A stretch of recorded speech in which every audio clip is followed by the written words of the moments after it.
அனைத்து தமிழ் உறவுகளுக்கும் வணக்கம். இன்று நாம் காணவிருக்கும் காணொளி என்னன்னா, ஒரு செய்தியாளர் சந்திப்பில் அண்ணன் செந்தமிழன் சீமான் கிட்ட ஒரு கேள்வி கேட்கிறாரு ஒரு செய்தியாளர். நீங்கள் பாமகவை ரொம்ப தோழமையாக பல இடங்களில் சுட்டி காட்டி பேசியிருக்கீங்க.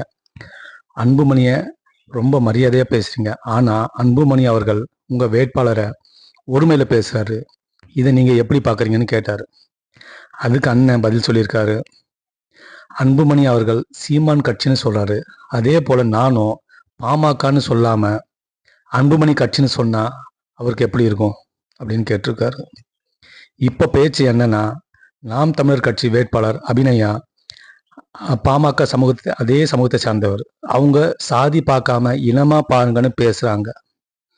மக்களோட மக்களை இணைந்து பிரச்சனைகளை சரி பண்ணுவேன்னு பேசுறாங்க. நல்ல கருத்துக்களை மக்கள் கிட்ட எடுத்து வைக்கிறாங்க. அதனால மக்களின் செல்வாக்கு அபிநயா அவர்களுக்கு நிறைய கூடிட்டே இருக்கு. இதனால அந்த சமூக மக்களின் வாக்குகளை பாமக பெறுவதற்காக அபிநயா அவர்கள் தப்பா பேசின மாதிரி ஒரு பரப்புரையில அன்புமணி அவர்கள் பேசுறாரு. அண்ணனும் சொல்லிட்டாரு, தங்கை அபிநயா அந்த மாதிரி எதுவும் பேசலன்னு. மேலும் அபிநயா அவர்களும் சொல்றாங்க, எங்களோடு மோதணும்னா எங்களின் கருத்துக்களோடு மோதுங்க, மக்கள் கிட்ட வன்மத்தை பரப்பாதீங்கன்னு சொல்லிட்டாங்க. ரொம்ப அருமையாக பேசினாங்க. அந்த மேடையில் பார்த்தீங்கன்னா ரொம்ப அருமையாக பேசினாங்க. இவ்வளோ தைரியமாக பேசினாங்க.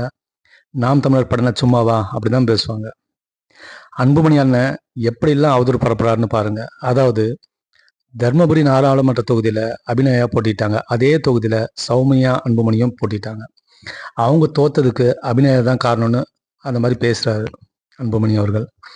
சௌமியா அன்புமணி தோத்ததை அபிநயா பெருமையாக சொல்கிறாங்க, கேக் வெட்டி கொண்டாடுறாங்கன்னு மக்கள்கிட்ட அவதூறு பரப்பிட்டு இருக்காரு.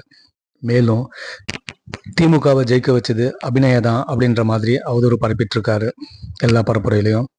அதற்கு அபிநயா என்ன பதில் சொல்லியிருக்காங்கன்னா, சரிங்க, நான் தர்மபுரி தொகுதியில் திமுகவை ஜெயிக்க வச்சேன். ஆனால் நீங்கள் அதிமுக கூட்டணியில் இருந்து வெளியில் வந்து பாஜகவோட கூட்டணி வச்சு மீதம் இருக்கும் 39 தொகுதியில் திமுகவை ஜெயிக்க வச்சிங்க.